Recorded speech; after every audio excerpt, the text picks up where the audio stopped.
Talk.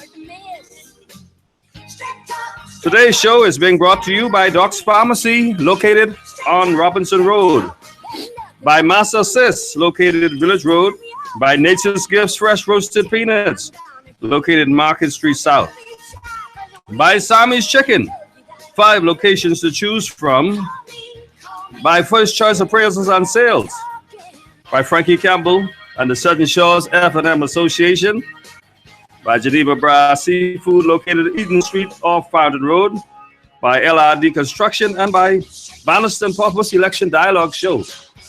And certainly we want to say publicly congratulations to the new Member of Parliament for the Southern Shores constituency, Mr. Frankie Campbell. And I want to say good afternoon to our producer and engineer and my co-host, Martin Albury. And thank you very much, and good afternoon. Congratulations also to Mr. Frankie Campbell and the other 5 horses that were in the race. And guess what? They all came in first place. You had all 5 horses? I had 6 horses in the race. And all 6 won? They came in first for tie. Wonderful. And I want to say a special thank you to Frankie Campbell and the Southern Shores Constituency Association, the friends of Frankie Campbell, who sponsored this show long before the campaigning started. Yes. Thank you very much. As a matter of fact, Frankie Campbell and the friends of Frankie Campbell has been the only sponsors of this show. Out of all of the candidates, of course, albeit we've had a number of them appearing on this show, including in the latest candidates, Dionisio Diagla, Lenisha Roll, of course, our good friend. We want to say congratulations to him too. Over in Garden Hill, Brensel Roll, who's been one of our early guests and has been a repeated guest on this show. Who we had the Secretary General. We want to say congratulations to him, Folks. Michael Folks. Yes. He's also been a guest on our show. We want to say also, did we miss anybody?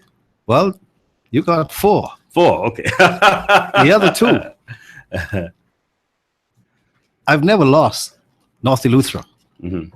Ricky Mackey, he didn't appear on the show, but he is a winner. Mm-hmm. And they took South Eleuthera from the Progressive Liberal Party. Hank Johnson. I want to say congratulations to 2 of my homeboys who were successful. Well, I want to say again, congratulations to all of the winners for the Free National Movement and those from the Progressive Liberal Party who were successful. But this Fred Mitchell can't seem to get his head together. He still have his head up in something, because Fred Mitchell, rather than being gracious, is still talking a bunch of trash. He does not accept that he is no longer in the seat of power. He lost his stronghold, which is supposed to have been a place. Fox Hill was supposed to be a very, very stronghold for Fred Mitchell, one that he bragged about, he boasted about. In fact, on the waning days of the campaign, we saw Mr. Mitchell and one of his cohorts into a local restaurant where we were, and we saw him strutting around like he was floating on air. He needs to know now that all of that jet setting that he's been doing in the past 5 years, he now has to dig his hand in his own pockets and fly where he needs to go to visit his friends and so forth. Yes. He now has to do it at his own expense. Well, And while he may have been considered or have considered himself to be, Dr. J. Cal Raming is the mayor of Fox Hill, so I don't know what he called himself. What's higher than the mayor? the president. He was the president of Fox Hill. He's the president. Well, he is now the defunct president of Fox Hill. We could refer to him at this moment as the former member of parliament for Fox Hill. Mm-hmm. He's also the former Minister of Foreign Affairs and Immigration. And I can tell you from working in the media loves Fred Mitchell because Fred Mitchell is always ready to give you a story. And sometimes, whether it's over the top out of the world nonsense, Fred Mitchell tries as best as he can to make what people believe is sense of a nonsensical matter. Mhm. And when I see Mr. Mitchell today calling the victory of the Free National Movement in last Wednesday's general elections as not being the second coming, well, what is he looking forward to? He says it was not revolutionary, it was not earth-shaking. Well, I'm wondering today, what ground is Mr. Mitchell standing on? Because if the victory by the Free National Movement in the last couple of days, unseating a prime minister in the country for the very first time, having a clean sweep almost of all the 24 constituencies in New Providence, and leaving the governing party with just 4 of 39 seats. If that is not revolutionary, then pray tell me, Mr. Mitchell, what is it? But what a big difference 1 week in the Bahamas makes. Yes, a big difference. And one of the things that I see is being downplayed is the number of ministers who have fallen at the hands of neophytes. This is a big deal, even though Fred Mitchell may want us to think differently. It is certainly a big deal. The Progressive Liberal Party has been virtually decimated in this loss. I mean, it compares, persons were comparing with 1997, but this is even worse than 1997. You recall in 1997, the Hubert Ingraham-led government won 35-5. And so this is one seat, but that 35-5, it left Perry Christie in office. It left Mother Cynthia Mother Pratt in office. Dr. Bernard Nottes was in office. Bradley Roberts was in the House. And so therefore you had Philip Galanis. You had a good team of strong PLPs who remain in the House of Assembly, notwithstanding it was only 5, but that was a powerful 5. Now this 4 that is left is a weak 4 because you have Glenys Hanna Martin, Yes, you have Pysel Forbes, you have Brave Davis, and you have a newcomer in that of Chester Cooper. So this nowhere compares to 1997, and obviously the PLP stood a very good chance of regrouping in 1997. But where do you see them heading here from here? Because I'm hearing talks that Philip Brave Davis may be appointed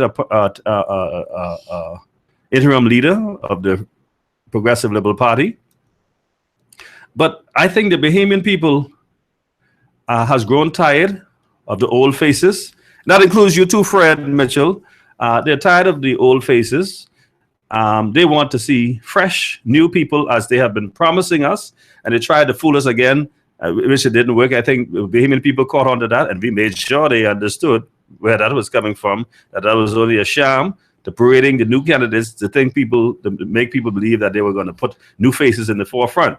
But we saw what happened immediately after the victory in 2012. All of the old guards start to regroup, coming in the front, and they've been giving all the lion's share of the ministerial positions, and those people who they paraded as new generational leaders were given backbench positions. So the Bahamian people saw that as a sham again, and so they rejected it overwhelmingly. And now the question I want to put out to our listeners today is there's a lot of talk. I know the Prime Minister, Dr. Hubert Minnis, has promised that there will be no, those persons who do their job, they'll have nothing to fear, there'll be no, there won't be any victimization.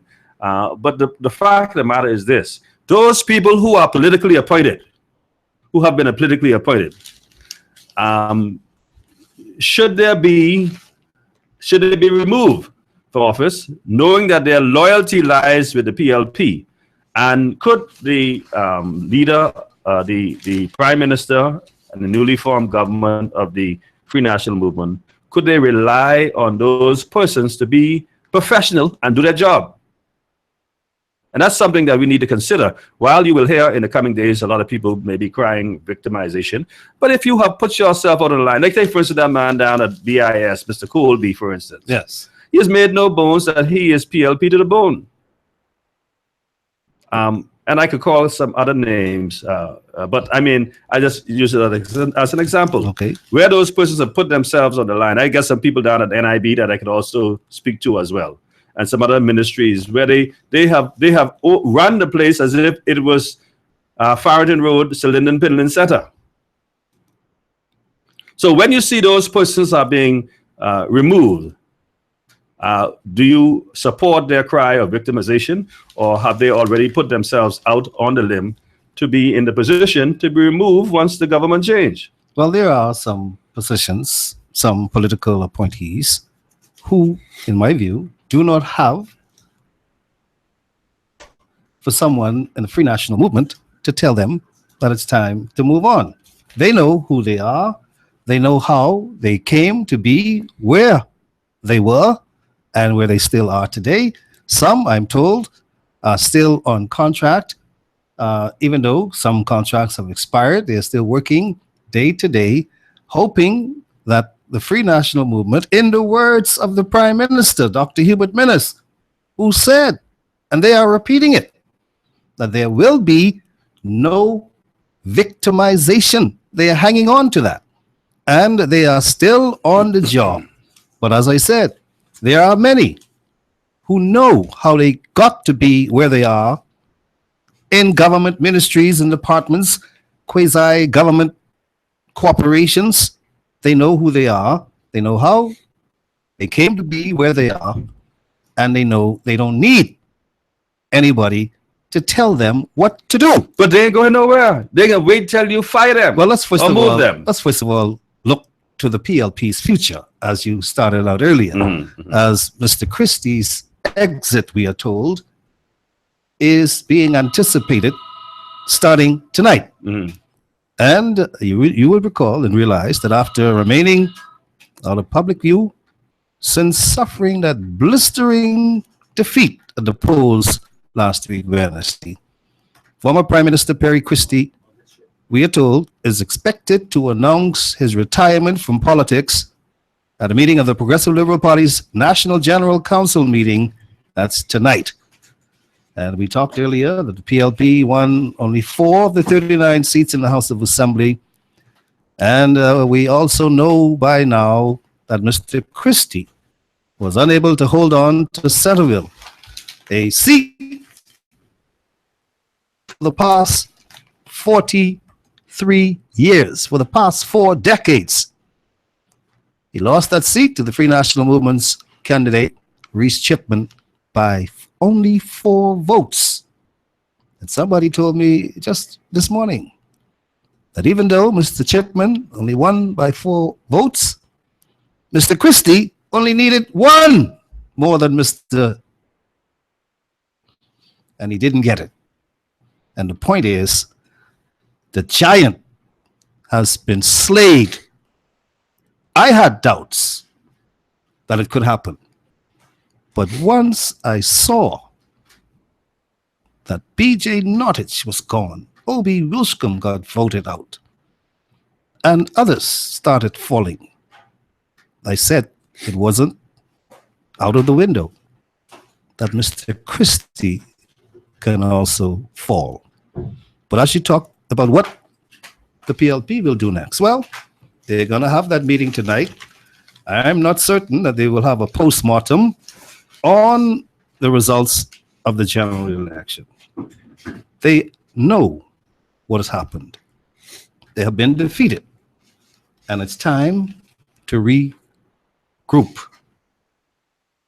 And they did say that they will be looking to inject some new vision, some new blood, some younger people to run that organization. But in the meantime, they are only looking for Dr. Hubert Minnis and the Free National Movement to be in government for 5 years, as far as Mr. Fred Mitchell is concerned. But in the meantime, though, they are anticipating and only Mr. Christie can confirm this. They are anticipating that Mr. Christie will retire from frontline politics tonight. They are also anticipating that Mr. Bradley Roberts, the chairman of the PLP, will also step aside so that they can begin a fresh, new start. But as I started to tell you earlier, today is going to be a special day for the Free National Movement, and the new government and cabinet ministers are expected to be named and sworn in. There are about 13 more positions that are going to be filled. But it was last week, Wednesday, my friends, when the registered voters throughout this country made a clear statement to Prime Minister Perry Christie and the PLP. They said, in no uncertain terms, they wanted something brand new. They wanted a change in leadership and a change in government.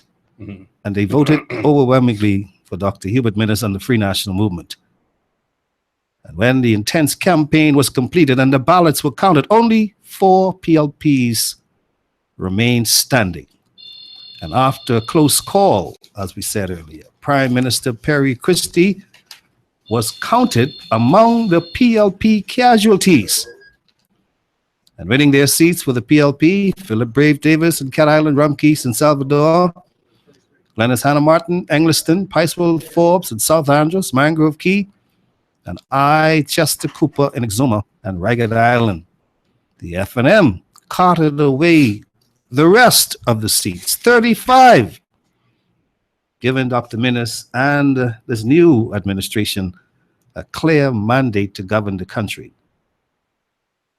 And we saw just last week, he started swearing in and naming 2 of his cabinet ministers. He himself was sworn in, that is Dr. Minnis, as the 4th prime minister in an independent Bahamas. And former minister in the Hubert Ingram cabinet, Carl Bethel, is now the Attorney General, and he will also be appointed a senator. East Grand Bahama MP-elect K. Peter Turnquest has been sworn in as Minister of Finance. And it is anticipated that Dr. Minnis, as we said earlier, will complete his slate of cabinet ministers and senators who should all be sworn in by the time Parliament opens on May 24th. But as we talked earlier about the PLP and what they did and didn't do, well, I can tell you that Dr. Minnis, as leader, has a deep and talented bench from which to draw. And many political pundits have been predicting, projecting, speculating, and even lobbying, I imagine, to see certain MPs elect elevated to ministerial positions. Mm-hmm. But my friends, there's absolutely no reason for any further speculation or projections, because the question is, how many ministers will be appointed to Dr. Minnis' cabinet? Well, we know, he said 15. They're going to do the final 13 this afternoon. Among them, we know that during the campaign, some candidates seemingly assumed certain responsibilities which made it clear to me. Marvin Dames, for instance, will be the Minister of National Security. That Jeff Lloyd, the MP-elect for South Beach, will be the next Minister of Education, whatever they call it, whether it be Science and Technology or just Minister of Education. Well, there are some who will also be looking to become substantive ministers or Minister of State. But we could end the speculation. Mm-hmm. Because in a short while, we will know exactly who will take over what. And we look forward to the government of the Bahamas, their first cabinet meeting tomorrow. And we should see the roadmap will be laid out before us, and we will know where we're headed. Of course, the budget has to be ironed out and presented. So we will, I believe in that first budget, we'll present the statement by the government, and we will see what the legislative agenda is for the first session of Parliament. We expect that a number of things, Dr. Minnis has indicated a number of transformational changes for the better. Obviously, we've all had a chance to look back over the last 50 years to see those things which worked for the Bahamian people and those things which worked against them. And so I think the emphasis, the focus should be on tightening and more fine-tuning those areas, those systems which are designed to give us the best practices, give us good governance and transparency, and where the Bahamian people will have greater confidence in what their elected leaders are doing on their behalf. Ladies and gentlemen, if you're just joining us, this is Straight Talk with your host, Gregory Colley and Martin Albury, and we will open up the phone lines after we take a break.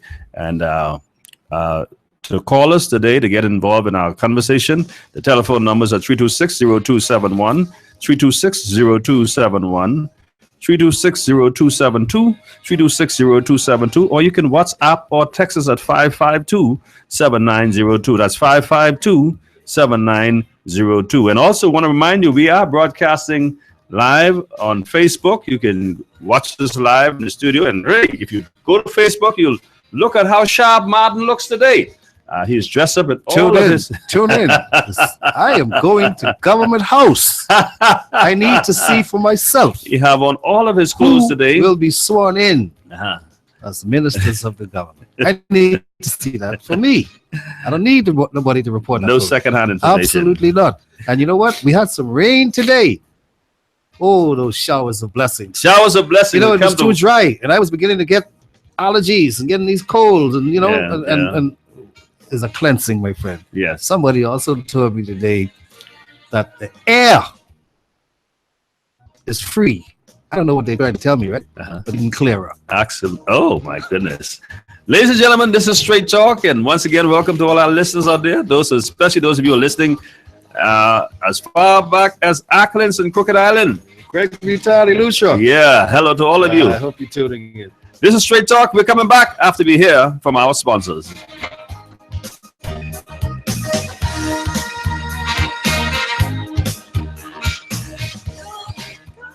Can you imagine being caught in a medical emergency with no help? Massa Assist Medical Air Services Association can come to your rescue by helping your family for a very affordable membership cost. Massa Assist will take care of all your family's emergencies in the Bahamas and abroad. For more information, contact Senior Marketing Executive Lincoln Deal at 422-6166 or 433-6166. Massa Assist for all your emergencies. For fast and efficient appraisals of homes, vacant land, and businesses, your choice should be First Choice Appraisal and Real Estate Sales. Contact broker appraiser Gregory Colley for all your real estate sales and appraisals. Call 422-3010, 565-8896, or 341-0582 for listings of vacant land, residential and commercial properties, and all your appraisal needs. There is only one pharmacy in Nassau that never says no and offers you great service. Doc's Pharmacy in the Ridgeland Mall for all of your pharmaceutical and prescription needs. At Doc's Pharmacy, great service is more than just giving prices. Filling your prescription is easy. Just call 322-3627 today. Doc's Pharmacy in the Ridgeland Mall, Robinson Road. The pharmacy that never says no.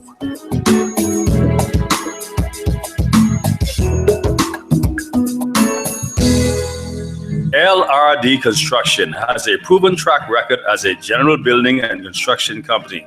Its remarkable team is ready to provide quality and proficient service on projects big or small.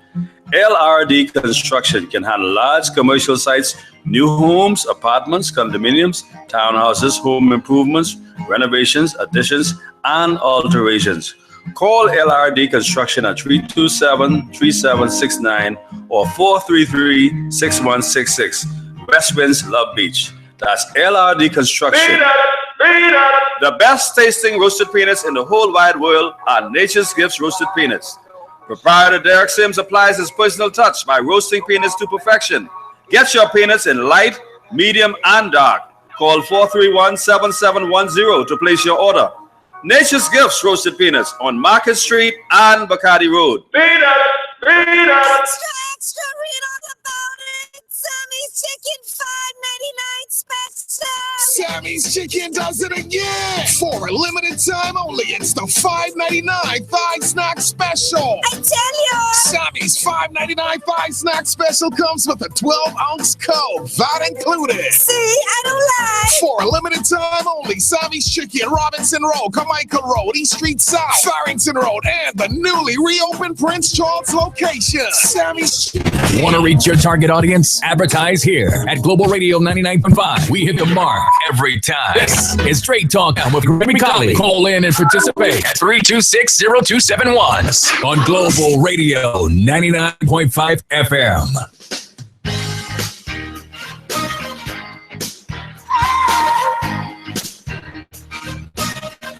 We're back, ladies and gentlemen. This is Straight Talk, and with your host, Greg Colley and Martin Albury. We're broadcasting live on Global 99.5 FM. And again, if you want to join us, we are streaming live at www.globalradio995fm.com. That's www.globalradio995fm.com. In addition, as I indicated, you can watch us live on Facebook. Just go in your search engine and type in Global 99.5 FM. And then you can like us on Facebook and watch us and even participate. Give us your comments. We'd like to have you join us. Again, our telephone numbers today, 326-0271, 326-0271, 326-0272, 326-0272, or you can WhatsApp or text us at 552-7902, 552-7902. All right. Martin, before we took the break, we were looking at the winners, and again, you indicated that today is the big day at Government House. Yes. The rest of the government, the cabinet, will be sworn in today, and we expect it. I know in the leading up to the general elections, Dr. Hubert Minnis has enunciated a number of changes, one of which will be, we expect the senators. The government has 16, well, they have 12 senators in which they can name to the House. The PLP will have 4, which is identical to the number of, I believe is the first identical to the number of seats they will have in the House of Assembly. They will have 4 members of Parliament and 4 senators. I want to just touch something. Should Fred Mitchell be one of those senators? Well, I remember. You remember Mr. Mitchell back in the day, I think. Mr. Hubert Alexander Ingram was involved. Prime Minister. Well, that's how you got there, eh?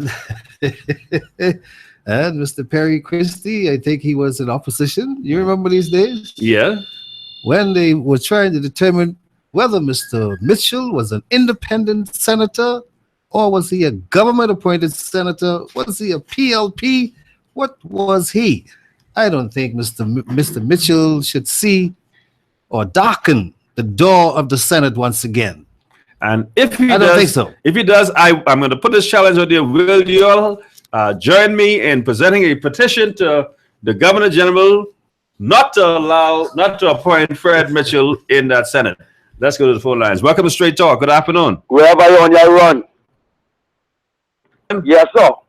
I on your run. Martin, what's happening? Good afternoon, my brother. Yeah, I on Fred Mitchell run. Should we get a petition if the Yes, PLP tried man. to name him as a senator? And that that's we a man who petition burned the the Governor Constitution, General? right? Yes, sir. Yeah, so being on he run, and guess what? Listen to me, man. Let me be real with y'all. There are some persons shouldn't show their face in frontline politics again in the PLP. Anyone who was scandal-ridden should sit down and sit small. This is Chester Cooper time in the PLP. Brave, they don't want Brave. Glennis, they don't want Glennis. Picewell, Chester Rower, they don't want him.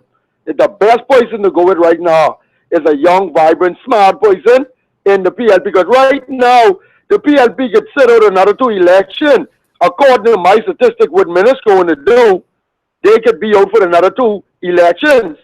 Real talk. Because the Minutes do what he's supposed to do, it's all over for the PLP. Now, person could suck their teeth and they could get mad, say what they want to say. Those guys are wounded. They hurt. They hurt. You know what it is? That you know you're going to win your seat. Deep in your mind, like what Martin tell me, if Perry Lewis, he'll be shocked. Or if he win, he'll be shocked. I'm over it now. You over it now? Yeah, I'm over it. Yeah. And that's what I want. Well, listen, That's what I want Mr. Christie to do. Get over it. You think you boys should take him fishing in, Martin? Absolutely. Yeah, man, take him fishing in. But he'll fall asleep. I heard he already been to Abu What he can do, man? He can fall asleep. That's all right. When the fish pull it on the line, he will throw the fish out. They need somebody to mix the drinks. Hey, but look here, Ref. All for the jokes aside. Now, listen. Let me be real. It was wounded. Martin, let me express myself here. Ref. Go right ahead. I want to tell you and Martin something. Martin, last week Wednesday, right? Hello. Yes, go ahead. Martin and Ref, last week Wednesday, right at the polls, right? There's a fellow working BAIC who was working for Dion Smith. Oh, clear up something for me first, Ref. Clear up something for me first. If I saw a chairman and I saw MP and I get voted, I still can come to work as a chairman? Come to work where? The BAIC. As chairman? Yeah. Well, Tell actually, me, Ref, you teach me everything. Talk to me. actually, you could answer that question for yourself. Actually, he is chairman until the board changes. I'm sure in the next couple of days you will have a list of changes, and it depends on how long he was appointed. Yeah. And the next thing is, Martin was talking about. We were talking earlier of those persons who were politically appointed. I could get to that too. Whether they should wait until somebody to tell them. No, man, they should go. Or they should just resign. No, they should go. Well, then Mr. Dion Smith knows exactly what to do. Well, Nobody has to tell him what to do. Chairman is different. Chairman? No, not necessarily. I mean, he could do this. No, He could do the honorable. let me tell you why. Let me tell you why I said it. Because when Sean Lewis in 2007, she was the port chairman for almost 2 months. Yeah, Port Authority. Yeah, you see, it's up to the new government. The new government could invite him to stay Well, I on. was Ingram Jack Annual. That's you, but Ingram Jack Annual. Yeah, so it depends. You know, you could ask him to hang on. Let me get to this. I don't know. Where have you on block me? Where? On your WhatsApp. No. Oh. Why? What happened? It looked like it blocked. I have to check that then. Yeah, check it out for me. Listen, Martin. Sir. Listen what I was going to say, and I can be quick. Yeah, because we got another call on the line. Yeah, I can talk fast, Ref. Quickly, yeah. The fellow working with Dion Smith, Julian Ferguson, right? He tried to bet me $250 to the polls, right? Yeah. Now I had the money on me to back because Harley Moody then leading by 3 or 4 polling division, right? Right. Do you know this guy pressure came up on him and sugar level came up on him when he heard Dion Smith, Lewis, Marshall, Baker, the police come out to deal with him. They thought he's crazy, tripping out. They had to sum him down and take him in. This fella trip right out because he know he can't drag up and probably join in BAIC. He get power drunk. He might have all kind of things when he's dealing with the honors, lying and promising all kind of things. The fella almost gone crazy. Then Ricardo Smith could tell me I lie that I say Obi will come get beat. Now my daughter and my son living in Bimini, they don't tell me Obi get beat. I try to explain to the people out there Obi get beat. They say, boy, shut your mouth up by the PLP. And when they find out, they going so far. Listen, 6 o'clock they's making noise. 6:20 they was quiet. They's gone. Enough respect. All right, thank you. Yeah. All right. Welcome, Straight Talk. Good afternoon. Good afternoon, Martin, Mr. Obi. How you all doing today? You always call me Mr. You know you're addressing Martin. Martin is Martin Albury. Martin and Mr. Albury. And Mr. Albury. But don't mind with that. I know you're okay. Yeah. What Collie. you Martin and Collie. Okay, Mr. Collie. What y'all drinking this morning? What we drinking? Yeah. Why? Anyhow, We sound like we've been drinking something? Yeah, you get out, but give Fred Mitchell what? No, we asked a question. Man, let Fred Mitchell go stop playing and go in the plane. So I asked the question, should Fred Mitchell be one of those senators appointed to the Senate? That's why I Tell me- just want to ask that question. No, we want to know because Fred Mitchell's still ranting and raving in the newspapers and all over the Oh, place, don't worry about shooting him, his man. mouth off. And quite frankly, I think the people are very find him very boorish, and they're sick and tired of hearing from him. Man, Fred Mitchell them need something to drink now. And then because Fred Mitchell going to book now and pay to go on those cruises, you know, he live with states, so it's kind of way. I'm going to book and I can't be scored in our pocket, you know. All right. You know what I mean? Yeah. And So you so don't so count so it so down, would you you know? join in sending a petition to Dame Margaret if the PLP decide to appoint Fred as a senator? You always drinking fit there, Artie. Okay. All right. Everything was Drinking good. fit, or you'll get I had some rainwater this morning. Oh, man, look here. Please don't drink no more water, okay? All Okay. right, okay. Thank you, baby. Thank you very much. 3260271, 3260271, 3260272, 3260272, 5527902, 5527902 is the text and WhatsApp line. Should Fred Mitchell be considered as a senator in government? Give us your thoughts on that. Let me read this text. Mr. PM and Deputy PM, how are you? I'm fine. Well, we are all fine. FNM. It's the people time by Grab. Okay, well, thank you very much.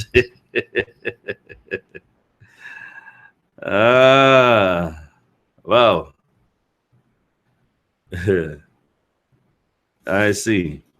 All right. Well, let's talk about the voting.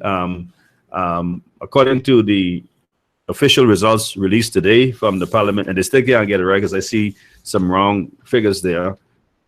Even though they are signed off and saying they are official. Let's go through some We of these. need to find out from the acting parliamentary commissioner, Mr. Charles Albury, what was the reason for leaving Michael out of the count. There is no Official returns on Michael. none. Yeah. And they're saying that they were unavailable. So if all 38 of the 39 could report what happened in Michael. We are being told that 87% of the registered voters cast their ballots in the last week's elections. Okay. And this is the statistics from the Parliamentary Registration Department telling us officials 55279. reported that 159,910 votes were cast, and more than 184,000 people were registered to vote. You remember, 2012, the voter turnout was 90%. And in 2007, there was a 92% voter turnout. However, we're told that only 159,910 persons of the 184,000 people who were registered to vote did in fact cast their ballots. And the PLP, to some extent, is saying that the Free National Movement had something to do with almost 40,000 people staying home on election day, not voting. Well, if they were your supporters, Mr. Mitchell, you did a terrible job in getting your people out to the polls. So you can't blame anybody for the people staying away. Let's go to the phone lines. Welcome to Straight Talk. Good afternoon. Good afternoon, Rev. How you doing, my brother? I am in top shape and getting better. How are you? Rev, Hey. I want to wish your wife a happy related Mother's Day Thank you very much. and all your church Very members. much. They had a Godwin? grand time Yes, yesterday. sir. I wish your wife a happy related Mother's Day and all your staff whose mother do. Thank you very much. I'm sure they're listening. Yes, sir. Now, I ain't doing this for the junglers. I do this for the Sackwood. God standard. I understand. Now, Rev, Yes, sir. I listened to one talk show today. This man got on his station. Man, he talked so bad with Eflin. He said that the PLP should have come out and talk against Michael Penhart. Michael Penhart is deserved to be in the House Assembly. And he said the man from Exuma, he ain't deserve that because all of them, they ain't pay the bill. Which bill they didn't pay? That, you know, the man from Luther would had that bill, and Mr. Roberts bring it up. Okay. Uh-huh. Yes, sir. So he said they shouldn't be in running. I'm paying on that because both of them ain't fit to be in the House Assembly. I think we went through the qualifications of persons seeking to be elected to the House of Assembly. And what are And the because criteria? you owe a bill does not disqualify you from running for the House of Assembly. And Money Ronca and Mr. Cash offended the people, but he still carry on. I think him and Mr. Silly electric shock. Yeah. They still shock. Yeah. Yes, sir. Well, you know, people have their own opinions of who should be in the House of Assembly, but thank God we have rules. We have the law that governs it. And, you know, if they are able to convince sufficient amount of people to go along with them, then so be it. Then those people will be, I think we mentioned, look all of the negative talks surrounding Mr. Whitney Bastian as an example. And I think we even use the mayor in Washington, who was a drug addict, and people caught him smoking cocaine and everything, snorting it and doing everything. But the people, every time he even been to jail. And when he come out, they elect him again. So if the people want to elect you, let's use Shane Gibson, for instance. Look at the incident in Anna Nicole. Despite that, the people of Golden Gates voted for him. And so, but those things, there are specific things that prevents a person from not being considered a fit and proper person to run for the House of Assembly. Once they meet those qualifications, then there's nothing else that anyone can do other than you do a smear campaign and hope you get enough people to go along with what you're saying, and then they're convinced by what you're saying not to elect a person. And sometimes it backfires on you. Yes, sir. But I guess they just angry because they can't get a hand in the cookie jar. No. But Rev, I am so glad that I went here Bradley Roberts mode for a little while. Well, I believe that a number of them. Well, not so fast. If he should stay on as the chairman of the Progressive Liberal Party, and he's sending out a lot of press releases and statements and talking to the media, they will accommodate him because they will be trying to poke holes in every policy, program, whatever this new government presents. Yes, sir. So stay tuned. All right, Joe. All right. Rev, you all have a nice day. You the too. same. God bless. All right, We have another caller on the line. Welcome, Straight Talk caller. Good afternoon. Good afternoon, my friends. How are you? How are you? I'm doing fine. How you all doing? We're doing great. Brother Aubrey, are you ready? Done dressed and everything to go, eh? You should see him. Go Tune in on Facebook. If you go to Facebook, he is sharper than the tack. Yeah, but Aubrey, you're in good shape, man. You know why I'm going to Government House? Are you not there, Rev? I didn't say anything but me, but I am also dressed. Okay, very well. I don't know if you're hearing what I hear, eh? What are you hearing? I hear the new Governor General going to be Janet Boswick. Well, we have not heard that, Yep. and we will not go any further with that until we get some concrete information. But I need to tell you what I hear. Well, I want you to don't listen to too much of what you hear. Wait till you get it from the horse's mouth. Okay. How about that?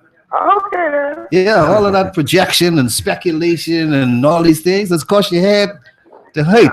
But tell me something. Yes. You hear who going to be chairman of ZNS, eh? Not yet. We need to get a new chairman for ZNS. Who is the chairman of ZNS? Huh? Who is the chairman? Thompson. William Thompson. There? Hello? Is he still there? Well, I think he is still there. Okay, if I say anything else, I have to say it easy.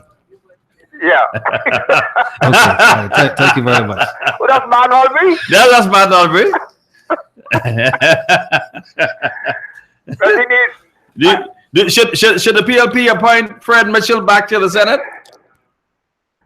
Let me tell you something. I don't care what the PLP do. Whatever they do. I ain't interested. But I glad Fred Mitchell gone. But he's looking to come back. He hide. I don't care. He hide dead. My life is anything. Come on, let's go. You know? Fred Mitchell says that the win by the Free National Movement is not the second coming. Yeah, I hear everything you say. What do you think you mean by that?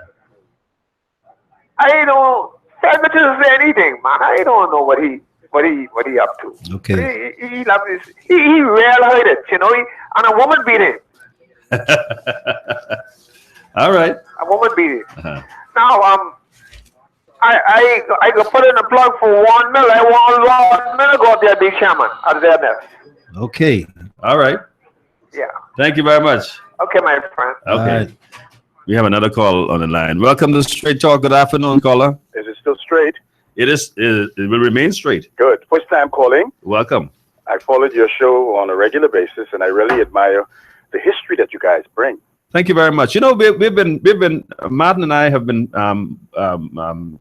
meeting people, and they from all walks of life, and we've been surprised to hear so many people say that they religiously listen to this show. Yeah, because you got history, man. Come on, this is what we're yearning for. Thank you very much. So that's a good thing. But I want to address the Fred issue. Yes. And the voice of the people, the voice of God. The fact of the matter is, Jesus is always coming, and he came for the PLP. All right? And he will come for me at some point in time. And that's the personal thing between me and him. Amen. Right. So let's not get all mixed up and bring in all these other things in it. Let's just hope that they do appoint him, since you want to do that, and just burn him in hell. Sorry, I shouldn't say it that way. But Yeah. I swear. Okay, we'll strike that from the record. No, because I was with him and he was burning people, remember? Yeah, burn the Constitution, burning effigy Under the big under tree. the big So he fig needs to tree. feel the heat a little bit now, because now he's in the prime position to feel it. But He's egomaniac because he friend- wants to. He didn't realize he lose. I'm going to tell you one thing. The media loves Fred Mitchell. Oh, That's the first thing. even though the man don't even answer questions over the media, he don't interact with people. They love Fred He's Mitchell. unsociable. And whatever Mr. Mitchell says, he will get airtime or some print time. Yeah, well, he's going to dig himself a hole, and he's going to realize that all his time and their time is going to just overwhelm him. Because you know why? The guy has nothing concrete. You know, look at the fool. He thought that would have been his His card, savior. That was going to save him. his ticket to the future. Well, look at Freedom Park. Have Yeah, you passed there lately? yeah. Of course, I live in Foxville. It is brand new. Yeah, but why? You should do it first. Do it early, and then come amongst the people. Anyway, let's leave Fred alone. I am happy that the Bahamas is now in a position where the world is seeing us more favorable, and we are seen as intelligent people. Okay, because Right. we don't just continue to go down the same road over and over and over again. So this is a brand new day. It's a good feeling. And I just hope that these fellows who like to go shoot up one another realize that there's opportunities for them Amen. and embrace it. Yes. Yes. Thanks. Thank you very much. And call us again. Thank you. Okay. All right. 326-0271. 326-0271. 326-0272. 326-0272. Or you can WhatsApp or text us at 552-7902. 552-7902. And Martin, we still don't have the complete results. We don't. As we don't have the results for Michael. And I don't understand why they would print it or have it gazetted in today's edition of what? The Nassau Guardian or the Tribune? This is the And leave Tribune. one constituency out? And then I see some wrong. The results are information incomplete. They and- have not been edited. and some incorrect. I see. And absolutely. So they need to hire a proofreader at the Parliamentary Registration Department before they send information press to be printed.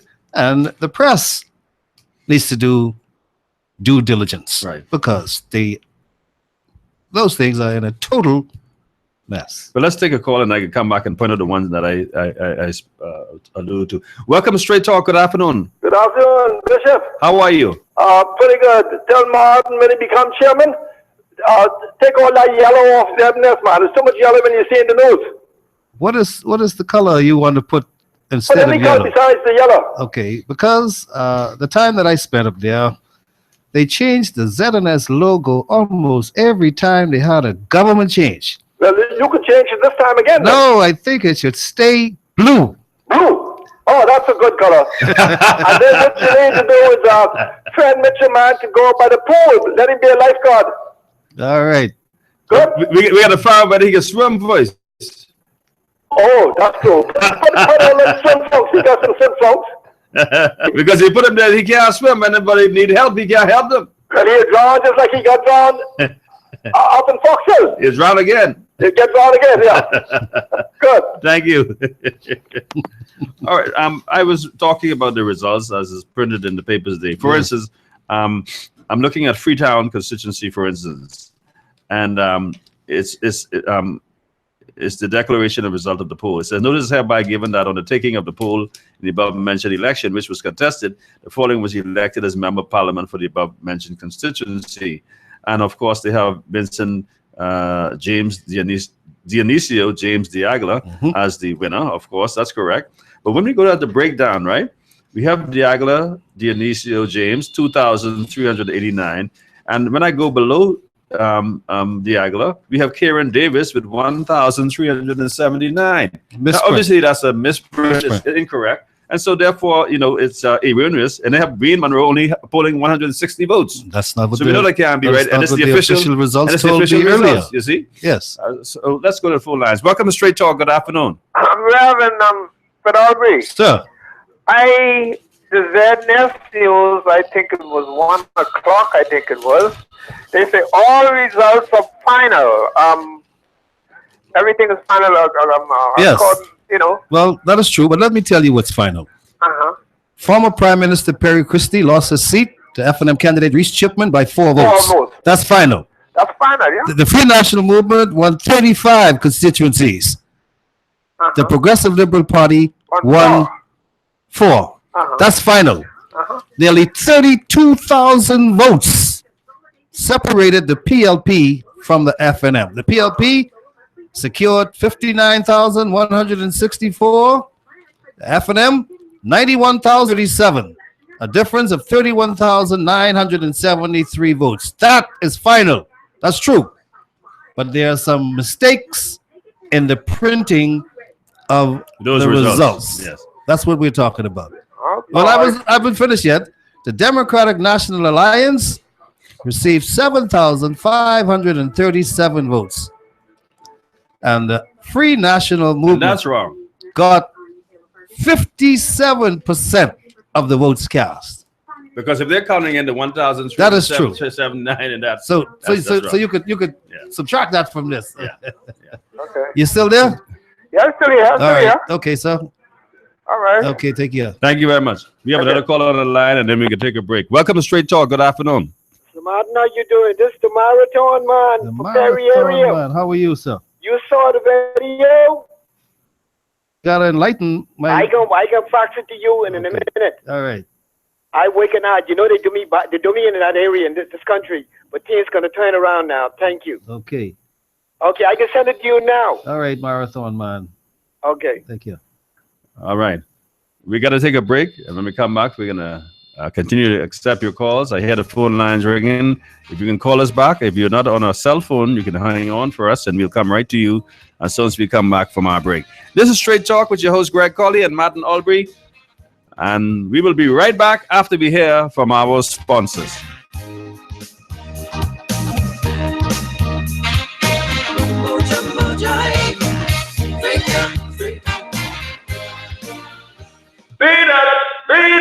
The best tasting roasted peanuts in the whole wide world are Nature's Gifts Roasted Peanuts.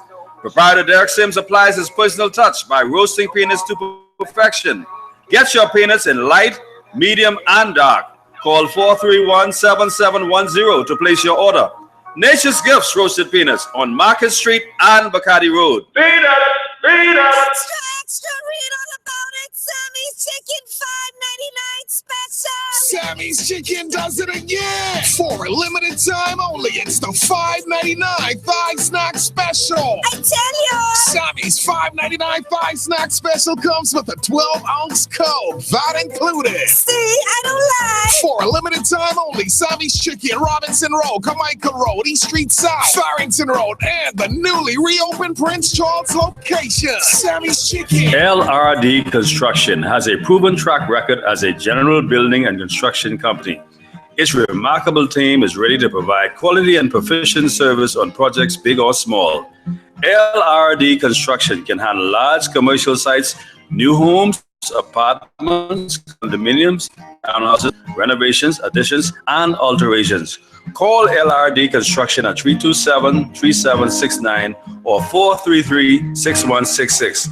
West Winds, Love Beach. That's LRD Construction. Can you imagine being caught in a medical emergency with no help? Massa Assist Medical Air Services Association can come to your rescue by helping your family for a very affordable membership cost. Massa Assist will take care of all your family's emergencies in the Bahamas and abroad. For more information, contact Senior Marketing Executive Lincoln Deal at 422-6166 or 433-6166.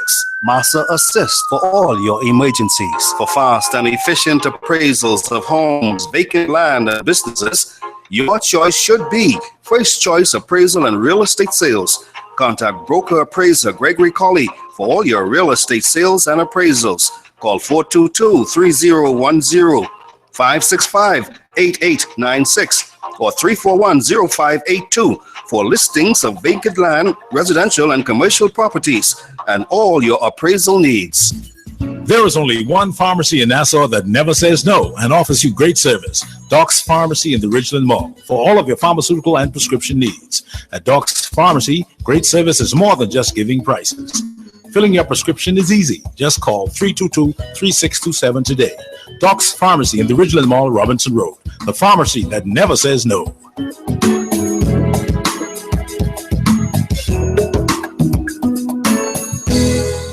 Want to reach your target audience? Advertise here at Global Radio 99.5. We hit the mark every time. This is Straight Talk with Gregory Colley. Call in and participate at 326-0271 on Global Radio 99.5 FM.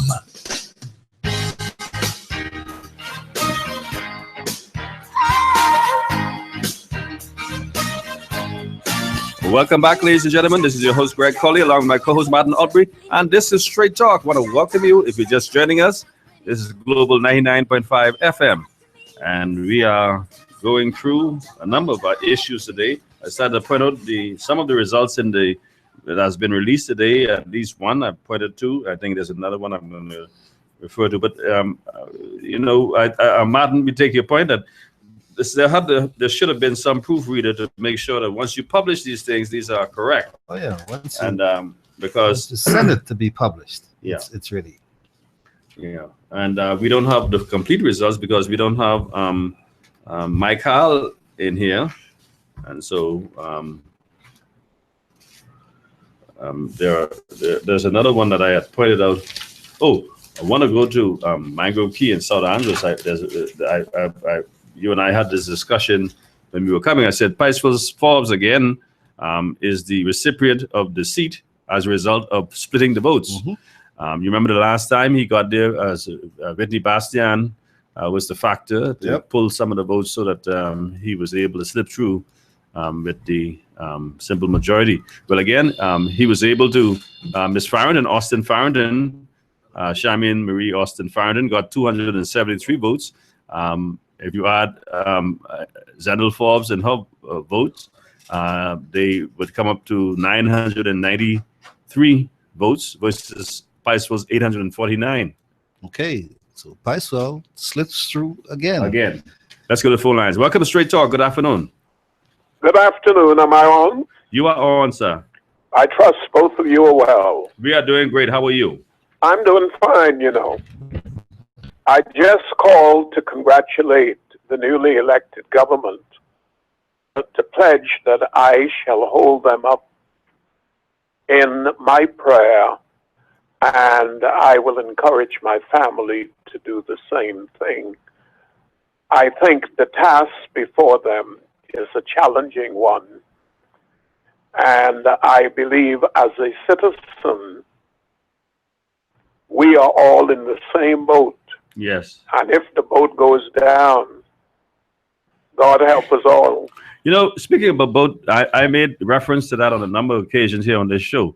And we see in our economy, our country, there are a number of people who have, for selfish reasons, they only look out for themselves. And I said that if you find that there is a person, we're all in the same boat, and if you see people who are plugging holes in that boat, we need to throw them overboard, because it's only one boat, and if we allow them to continue to poke holes in the boat, is that right? I think you are right there. I just want to know what will be your role now that the enemy, so to speak, has been defeated. I'll wait for a call. I believe I'd like to make a suggestion. I think that your program ought to engage as a public relation one. First, when bills are proposed in Parliament, you can be the source of explaining what is being proposed and how it is likely to affect members of the general public. That's number one.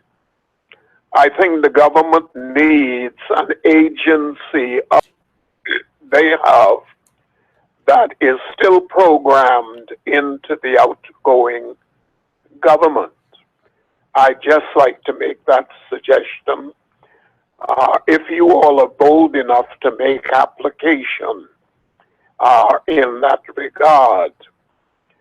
Now, the main thing I called about was, if government is interested in investing money in return for the investment,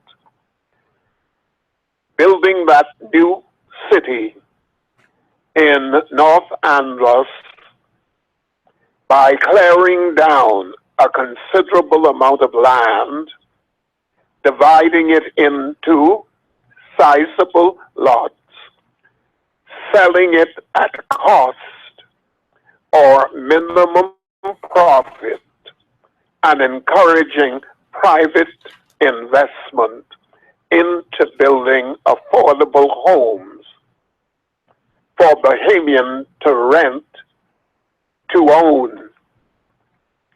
The rent that is paid goes toward the paying off for the lot itself. I believe there are enough Bahamians with enough cash rolling around that they're putting into nefarious investments, that they need housing badly, and they need to get out of New Providence if we create the kind of environment to earn a living in North Andros. Farm, fishing, boating, general fishing, other things, turning the produce of Bambi into canning and bottling and all the rest of that. I believe once you create the incentive for people to make a living, we have enough people in New Providence who would want to get out of here, escape the New Providence madness, especially if you get the ferry running between North Andros and New Providence. Just a suggestion, and as they come to my mind, I will call you. Those are excellent Now, suggestions. I didn't get to leave my phone number. I'll give it to you. That is true. You want to give it on air? Well, I'm told, I'm advised not to do so. No, I don't think you. I don't think you have to do that. I held for your person to take my number privately, but they never got back to me. Let me give you the text line. You can text it to us. The number is 552 552 7902. 7902. Text it to us. Your name 552 7902. 7902. 02. Thanks and God bless you. You're welcome. God bless you. All Too. right. Thank you. All right. 3260271, 3260271, 3260272, or you can text us or WhatsApp us at 552-7902, 552-7902. And Martin, we were just zeroing in on. Before you go, you were talking about the South Andros Yes. Mangrove Key seat Yeah, that's with a good- Priceville Forbes going scaling back out to victory once again Right. because of the role an independent candidate played between Will Forbes and Zendel Forbes. Right. And the independent candidates collectively secured 1,244 votes in the election, which accounts for about 0.8% of the votes. And the independent votes was significantly boosted by Mangrove Key and South Andros candidate Shami Farrington Austin, who, as you said, received 273 votes.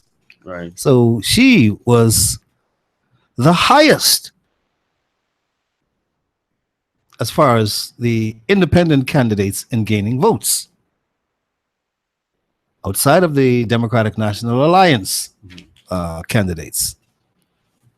And she, in South Andros and Mangrove Key, got more votes than the former member of parliament for Long Island, Loretta Butler Turner, who also ran as an independent candidate. 21 more votes, as a matter of fact. Well, these are serious times. 21 votes, as a matter of fact. So, yes. And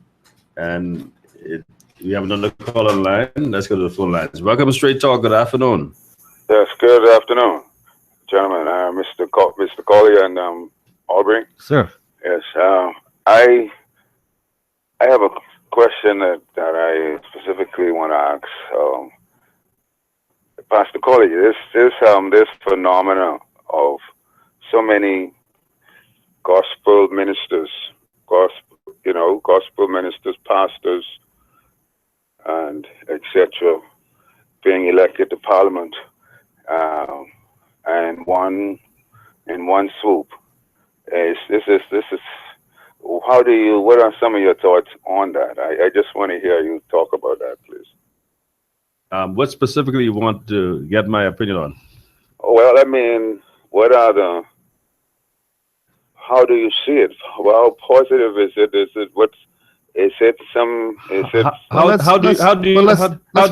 Let's first of all investigate it. Who are the ministers and the pastors who have been elected to Parliament? Who are they? Well, Pastor Warren McCartney, Warren Miller. Warren Miller, yes. That's one. Yes, That's one. Patrick McAlpine. Yes. Okay, that's two. Deacon Jeff Lloyd he's Now you said minister. Deacon Jeff Lloyd. Yes, so he doesn't have a flock. He doesn't have the flock to lead. No, but he's been a spiritual mentor and leader. Well, so was the Speaker of the House of Assembly. Right. Yes. And Mr. Alfred Gray. Alfred Gray claims he was to be a deacon in his church. Well, and then Minister of the Catholic, Deacon Jeff Lloyd was not a deacon in the sense of taking up offering and all that stuff. Okay. He was. And then let's go to Minister Melanie Griffin, who is a minister in her church.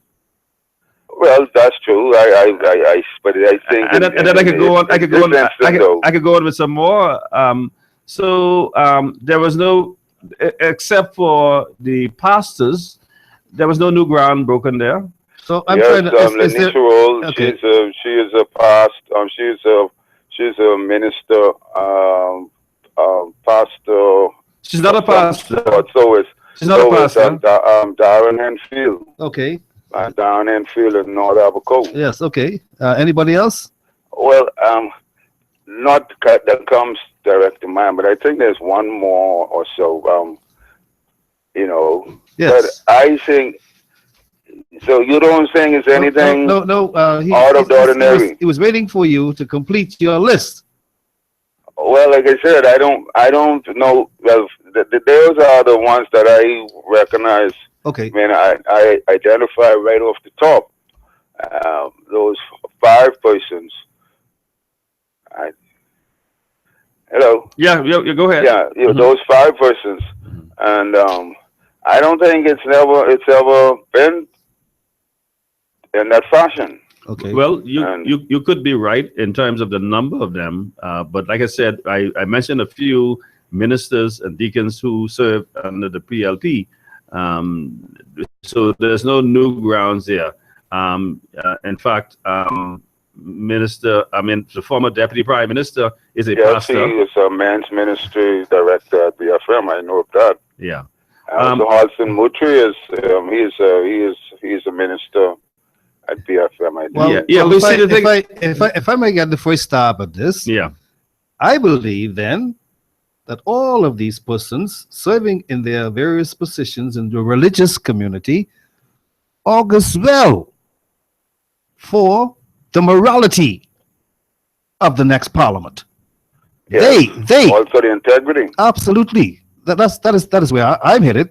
Yes, and if there are some who should go contrary, then those persons should be the first to speak out against it.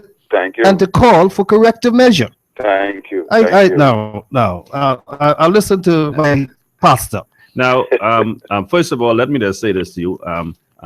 A lot of people ascribe politics as being a dirty game, and that they say that Christian or persons who profess to be Christian, especially people who are ministers and so forth, ought not to get involved with politics. Politics remains a dirty game because that's the way the devil wants it. He wants persons who of little or no character and without the kind of morals and so forth, the standards that we call ourselves a Christian nation, right? In fact, it's in our constitution. Yes. And so we should be encouraging more Christian-minded people to run for parliament so that they can clean up the act of parliament and make it a decent, transparent, and God-fearing institution to which we say we want to have.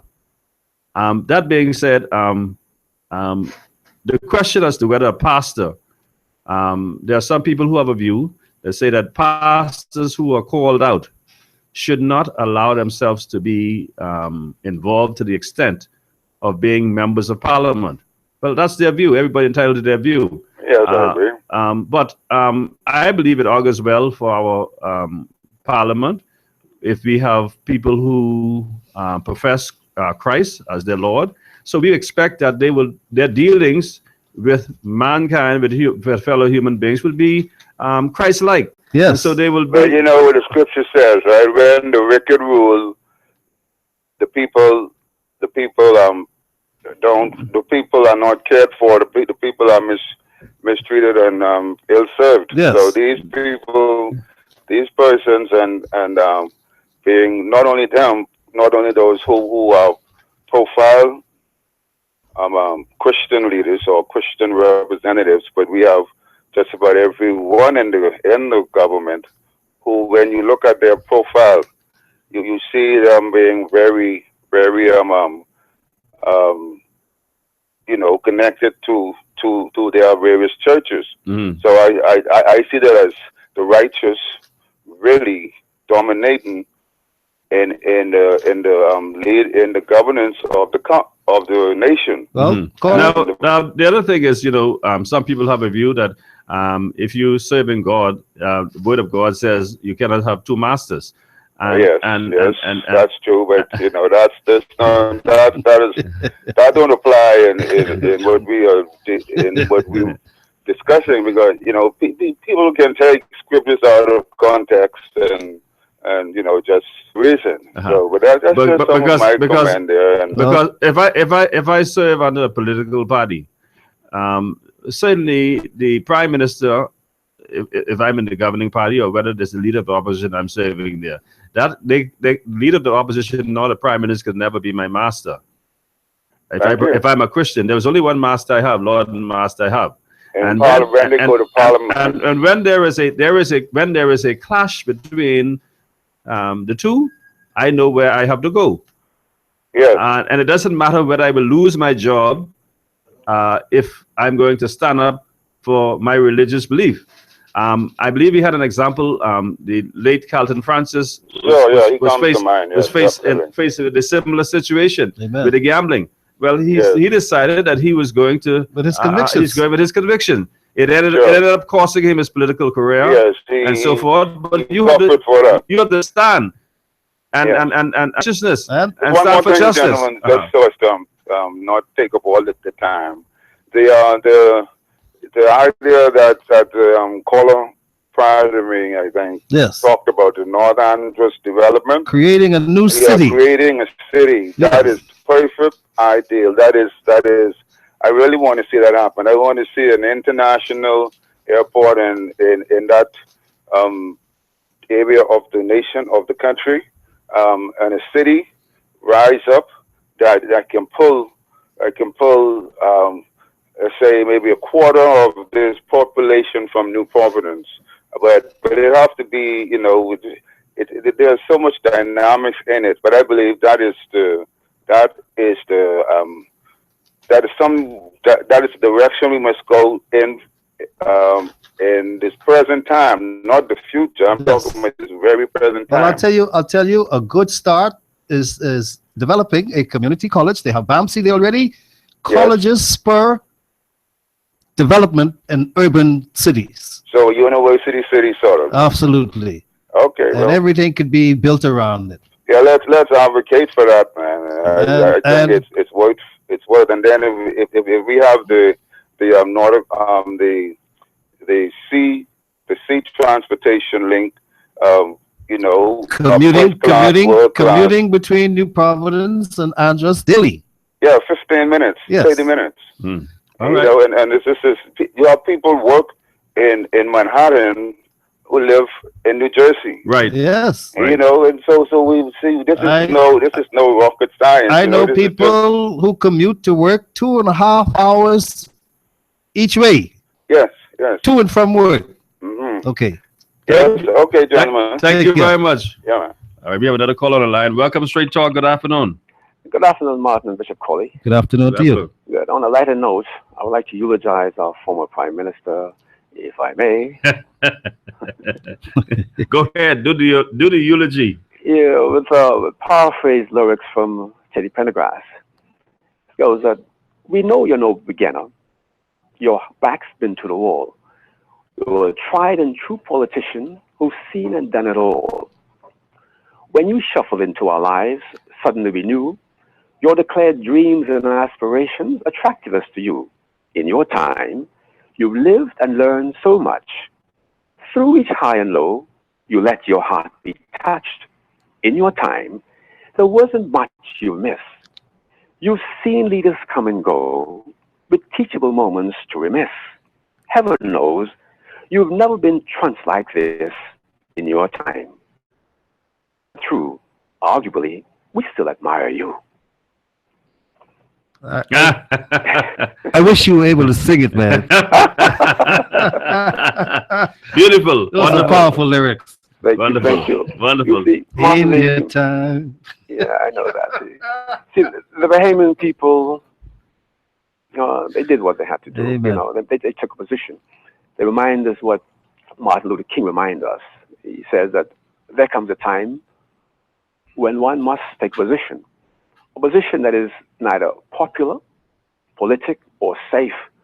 But he must take a position because conscience tells him it's the right thing to do. Amen. And I think that is what they did on May 10th. Mm-hmm. I'm enjoying the show and wish you have a good day. Thank you very much. You do the same. Bye-bye. Bye-bye. All right. We're going to take a break. We got 2 more minutes. If you take a break in 2 minutes, let's go talk some more about these figures. 30,000 people did not vote, Martin. Last time we were amazed that 16,000 stayed away in 2012. That number has now doubled. It's 30,000. Yes, and I was telling you earlier. I think Mr. Fred Mitchell proffered a reason for that, and it was that somehow, mysteriously, the FNM had something to do with it. Now, did somebody get paid to stay home? I'm certain they weren't threatened. And could you believe that they might have had on their own volition that I'm not participating in this election? But to make it appear as if your opponent, who eventually won, did something out of the way to cause 30,000 people around the Bahamas to stay away from the polls on election Well, I can day. look at it a different way. Perhaps they paid on the opposite side. You paid my people to stay home. You could have done it too. Well, and then thank God you did, because if then you may not have the 4 seats you have.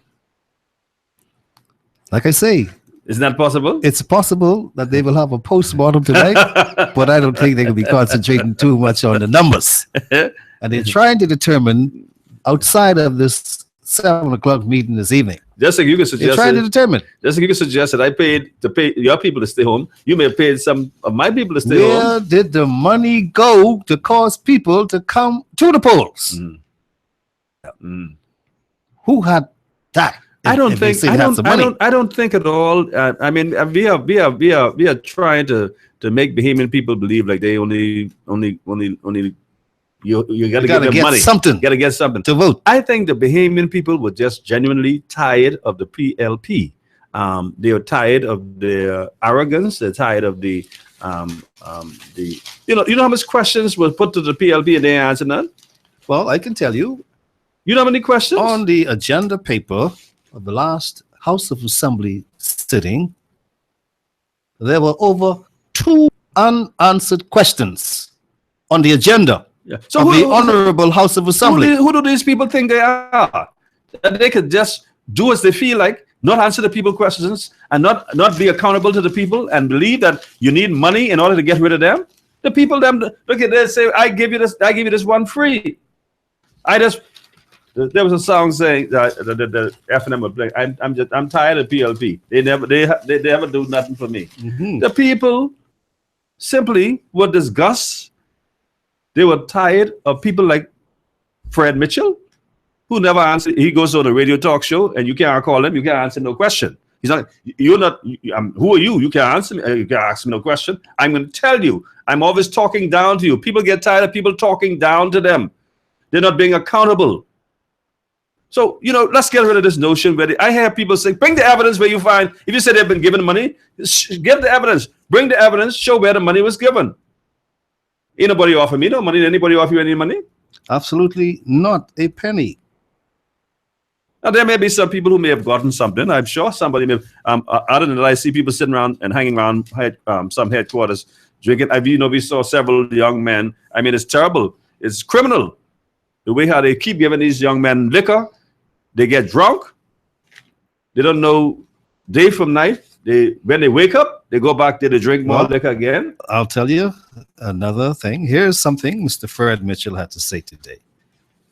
There is nothing revolutionary about their victory or far-reaching.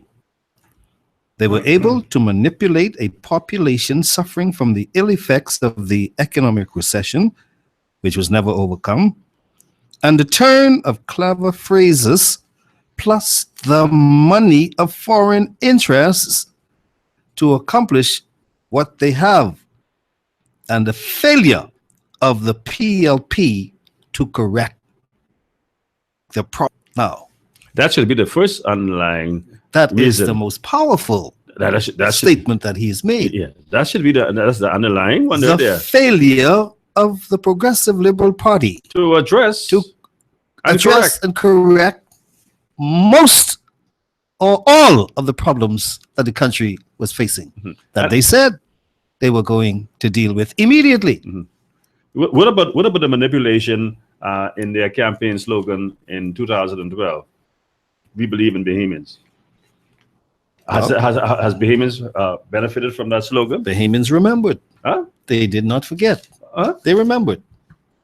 And they came out. And Bahamians' memories are not as short as they may attribute it to be. They came out and they voted in large blocks, large numbers, even though 30,000 plus stayed away from the polls. The overwhelming majority of 159,910 of that number, only 37% voted for the PLP. And if we check that, that's probably the lowest percentage of votes, the progressive, if you check it, and I think we need to do a check, that perhaps is the lowest percentage of votes the PLP has garnered since the UBP. Yeah, it's been a long time. So, I told you, Mr. Mitchell will not be doing a post-mortem because No, they don't hear it. they know clearly They don't want to be. They don't want to face the facts. They don't want to face the reality. When they locked down at 7 o'clock this evening in the Selinden Pinling Center, some name calling, finger pointing, some cussing. Oh, some things going down tonight. Who's to blame? Who's gonna catch the most? You think Mr. Christie was staying away for a reason? Mr. Christie is gonna be under fire, and he's gonna ask them blow out that torch. 7 o'clock this evening. Ladies and gentlemen, this is Straight Talk with your host Greg Colley and Matt Nolby. We're coming up at a final break this afternoon. When we come back, we'll continue our discussions after we hear from our sponsors. This is Straight Talk. We're coming back.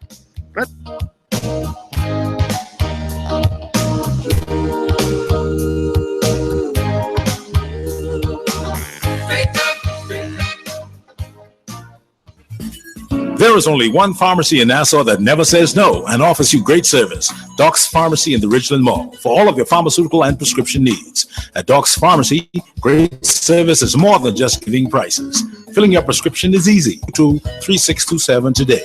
Doc's Pharmacy in the Ridgeland Mall, Robinson Road. The pharmacy that never says no.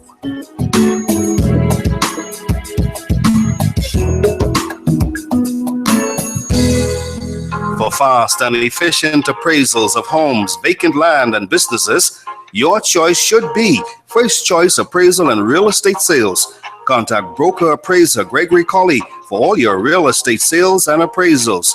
Call 422-3010, 565-8896, or 341-0582 for listings of vacant land, residential and commercial properties, and all your appraisal needs. Can you imagine being caught in a medical emergency with no help? Massa Assist Medical Air Services Association can come to your rescue by helping your family for a very affordable membership cost. Massa Assist will take care of all your family's emergencies in the Bahamas and abroad. For more information, contact Senior Marketing Executive Lincoln Deal at 422-6166 or 433-6166.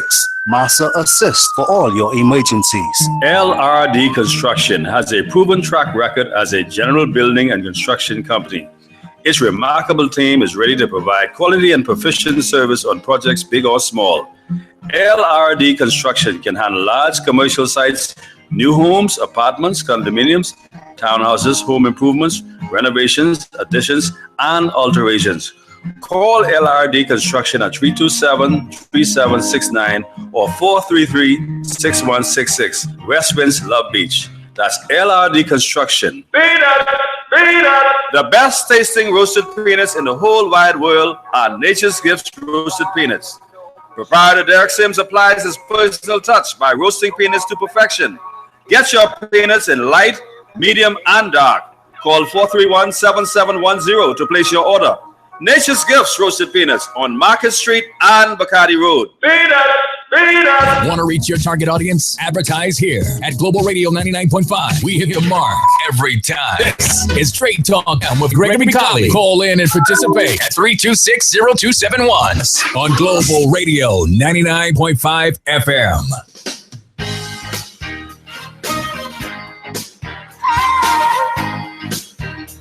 And welcome back, ladies and gentlemen, to our final segment. This is Greg Colley along with your co-host Martin Albury.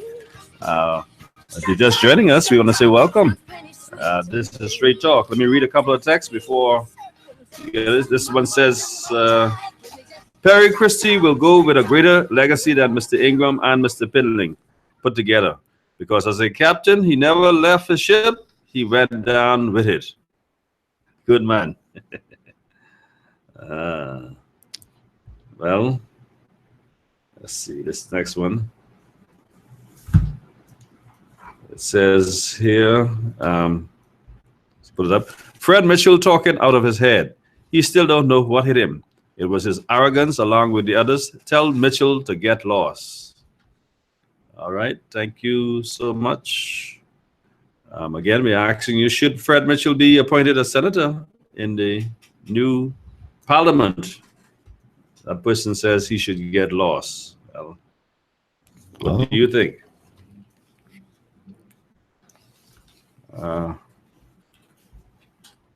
Okay, that's all the text we have. 3260271. 3260271. You can call us 3260272. 3260272. This one text says, always listening. Great show, Martin and Mr. Colley. Thank you very much. Thank you so much for your support. Excellent. All right. Well, I like to challenge the text writer who talked about Mr. Christie having a greater legacy than Sir Lyndon Pindling and the Right Honorable Hubert Alexander Ingram. Please, what is Mr. Christie's legacy? Could you answer that question and send that information to us before we leave today? Because Sir Lyndon Pindling, as our Prime Minister, was responsible for the creation of the major institutions that we have in the Commonwealth of the Bahamas today. That's the first thing. What did Mr. Christie do? Are you going to tell me national health insurance? No. I want you to be focused. Don't listen to me. Tell me, what is Mr. Christie's legacy? I'll give you one thing concerning Mr. Hubert Ingram. He has broken the monopoly on broadcasting in the Commonwealth of the Bahamas and made it possible for me to be speaking to you private radio system in the Commonwealth of the Bahamas. What is Mr. Christie's legacy? Well, he gave you Carnival. Go to the head of the class. That's one. He give you VAT. It's going to get a little hotter. You ever give me some more? Give me more. I'm waiting to hear from the text messenger who told you that Mr. Christie stuck on the sinking ship. And as the captain, he went down with it. He was a casualty. He said he was a good what man. Is the legacy, my friend? He said he was a good man. Abandoned the ship. Did not abandon the ship. He had 4 survivors, and the captain was not among them. Got thrown overboard. So, what is the captain's legacy? I await the messenger. Well, I wait to see if they answer you. But I can tell you while we wait. The chairman of the Free National Movement, Mr. Sidney Colley, announced today that the remaining 13 ministers and 4 minutes will be sworn in at Government House 5 o'clock this evening. It didn't look so earlier today. It was raining, and I thought it was going to rain all day long and have a washout at Government House. But the skies appear to be clearing. So the ceremony is going on, I imagine, at 5 o'clock this evening. But you remember, during the lead up to the elections for the Free National Movement chairman last year, the party leader, Dr. Hubert Minnis, revealed that the FNM chairman will play an integral role in an FNM government. Therefore, I believe that Mr. Colley, the FNM, could expect. And that's Sidney Colley. Mr. Sidney Colley. Yeah, make sure they don't, you hold Mr. Colley, they might think you're talking about me. Well, for the purpose of this discussion, yeah, Mr. Gregory Colley is not the chairman of the FNM. Now, let's get that straight. Mr. Sidney Colley is the chairman of the Free National Movement. And I believe that he could expect to be a senator and even a minister in the government. Now, I'm going a little far. And another 4 senators could be those 4 candidates who did not win a seat in the last election. I'm talking about Cat Island, Rum Key, and San Salvador candidate. That would be Gadwell McDonald. South Andros, Mangrove Key candidate. That'll be Zendel Forbes. The candidate who lost the election for the FNM in Exuma, Navarro Bow, and Ragged Island, Navarro Bow. And the one who lost in Angliston almost beat Glennis Hannah Martin. Now he Mr. Rule. Well, I didn't tell you who 4 senators could be. Could possibly come in that pool. Yes. But I don't look very far. But I would suspect that there will be some others. They gotta look far. There will be some others. Well, they got to find 12. Yeah, it's not hard to find 12. You know, find 12.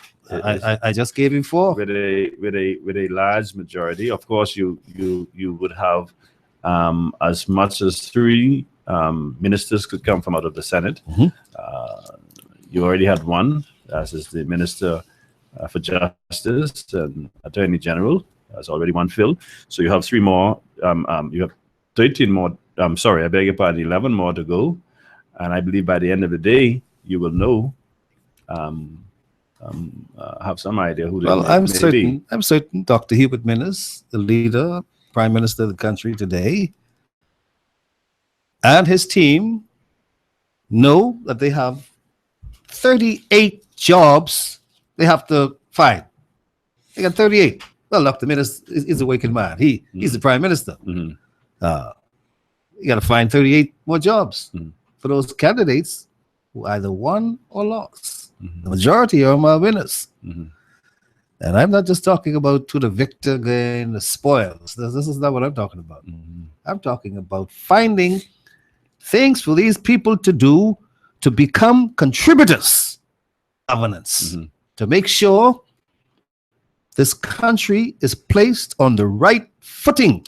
But you have, you have other jobs that are available. The various boards, they need chairmen and so forth.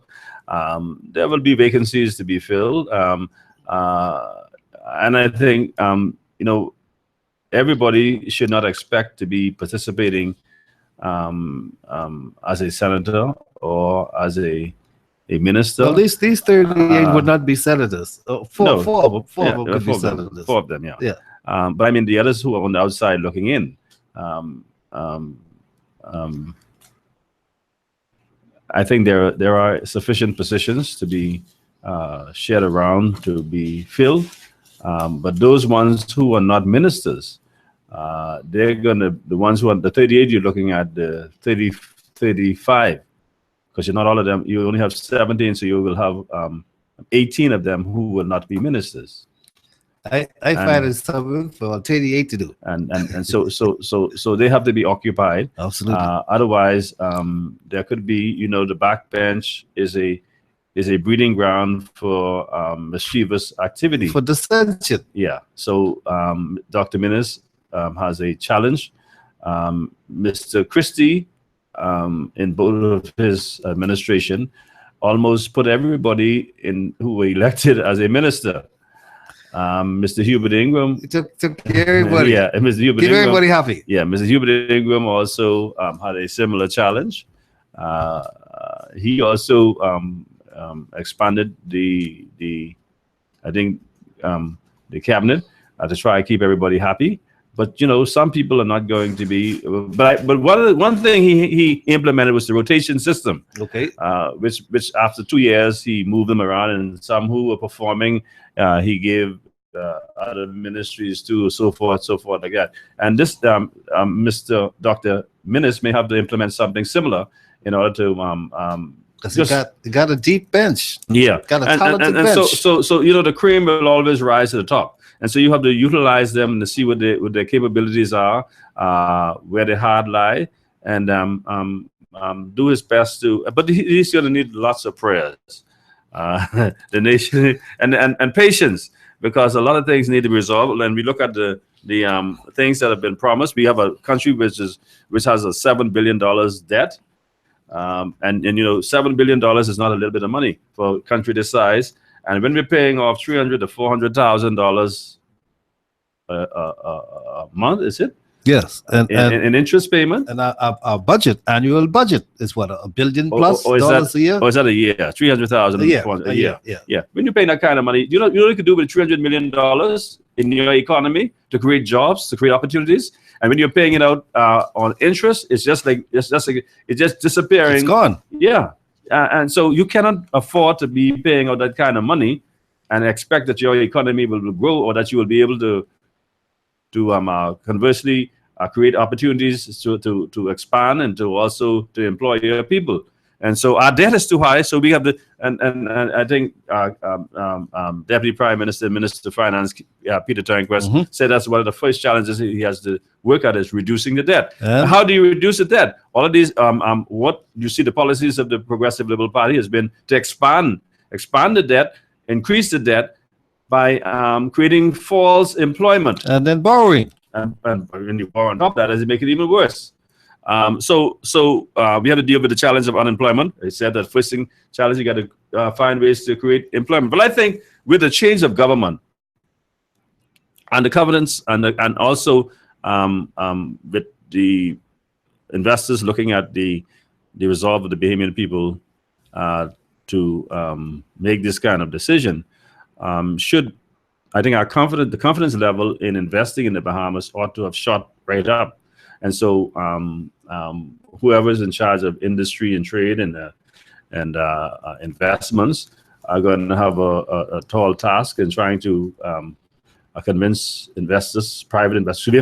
We've had no private direct investment in the country over the last 4 years. There has been except for new money, no new injection into the economy in a very long time. Except for the one white elephant everybody is looking at as being the savior is Bahama. We need about 4 or 5 different Bahamas if we're going to be able to keep pace with the growth rate and the number of persons. And to avert another downgrade.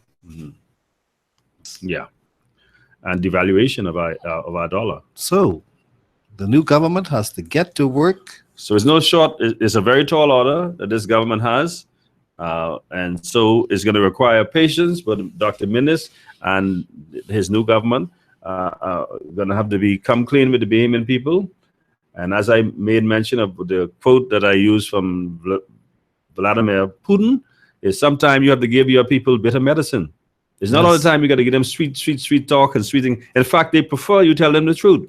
Sometimes it's a bitter reality, but if it's not there, it's not there. And so I don't think a lot of people are, while that is hurting a lot of people, I think what hurt them the most is that they see the money coming out of their earnings, Paychecks. their paychecks, and they can't see where it's going. See that you're able to feel it, to touch it, you see what the government is doing, and it's improving your lifestyle, improving your overall, then they would be able to live with it. But when you're not getting it, you're not getting any answer, and people are so arrogant that they say that's big people business. You ain't got no business. You have no business to ask that kind of question. Then that makes people angry, and then being taken for granted. And so I have a reaction. The caller that you asked for, they did. Oh. He said it was a joke. He said it's a joke. Well, he never abandoned his ship. It is a joke. Yeah. Most of what I was saying was a joke too. All right. The captain didn't stay the ship because he didn't man up and conceded. The chairman did at least Papa faced the camera that night. Well, yes, a difference between a stark difference between Perry Christie and Hubert Alexander Ingram. When he lost, he faced the public. He said, Yeah. What was Mr. Christie's legacy? We're still waiting on that, eh? He abandoned the ship. He abandoned the ship. Yes, he did. Excellent. 371. We're coming up on about 5 minutes before. Well, somebody did answer a question. He said, Mr. Christie's legacy is that under his watch, some 30+ million went missing from road traffic. 12+ million went missing from social services. Bamsey cost overrun of 80 million plus. And last but not least, let his cabinet colleagues raid the cookie jar. What a legacy. Next one says, one thing all Bahamians hate, whether PLP or FNM, is people thieving. He says thieving, but we can put it in the local language, thieving. So you got your answer? I'm waiting for some more. Waiting for some more? Yes. That's not sufficient? I want to know Mr. Christie's legacy. Mr. Christie's legacy will be that he is not a Democrat. Well, I also like the point that Mr. Peter Turnquest has made about the new government's first order of business. And that is to get the people back to work. Now, I was told that since 2012, 27,000 people were out of work. The government told us that they created 32,000 jobs over the last 4 years. Well, if 27,000 people were unemployed, out of work, or looking for work from 2012, if you employed 32,000, then the number still looking for employment should be reduced. But I'm also being told that 27,000 people are still looking for jobs today. And Mr. Peter Turnquest told us that the first order of business will be to get those people, or get people, back to work. And in the first days, as the country's Minister of Finance, he'll be looking to get the country's budget aligned with the Free National Movement's plan. Now, we've been hearing things about what the FNM's plan is, but they have to first get into the cabinet, have their meeting. I think the first meeting will be on Tuesday. And once they have that meeting and they begin to see what is going on in the country as far as the economy is concerned, then they have to tell the people what they find. I recall Mr. Philip Brave Davis, Prime Minister Perry Christie, Mr. Bradley Roberts over the last several months telling us that even Dr. Hubert Minnis, then opposition leader, then leader of the Free National Movement, said that the country up to 2012 left its economy in a wheelchair. Mhm. Well, we don't want to be told that the economy is still in that wheelchair. Because if you were using that word to tell us about what happened in the past, then what we should see in the present should be something totally different. And I am not looking forward to having to resuscitate anything. What you leave, it should be buoyant, above, moving out of the wheelchair. And I await the final results from the Minister of Finance, Mr. Peter Tainquest. We know the prognosis is not good, and so we should not expect anything enthusiastic. Nothing. Friend, if they was telling me that the last government left it in a wheelchair and they had it for 5 years and didn't make any efforts of rehabilitation, then something drastically went wrong. And whatever the state is, it has to be revealed in short order. All right. This text says, Bank of the Bahamas debt. We want all those PLP cronies to pay back those BOB loans. Well, they ain't gonna tell you who they are, so don't worry about that. You need to tell you? No, sir. No, you will never know. Well, unless they leak it to the Punch. All right. Well, our time is up. We got another assignment. I'm going to Government House to see for myself. We want to thank all of our listeners who today. The 13 ministers and 4 ministers of state will be. So we got to make way out of here. And thank you very much. And we hope to see you again tomorrow. Life loss.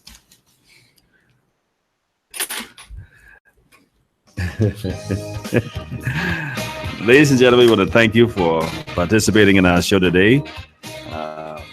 Our show has been brought to you by Massa Assist, by Doc's Pharmacy, by Nature's Gift Fresh Roasted Peanuts, by Sammy's Chicken, by First Choice Appraisals and Sales, by Geneva Brass Seafood, by LRD Construction, and by Bannister and Poppers Election Dialogue Show. On behalf of our producer and engineer and my co-host, Martin Aubrey, this is your host, Greg Colley. We want to thank you once again for tuning in. This has been Straight Talk. Good afternoon, and we will see you tomorrow, God's willing.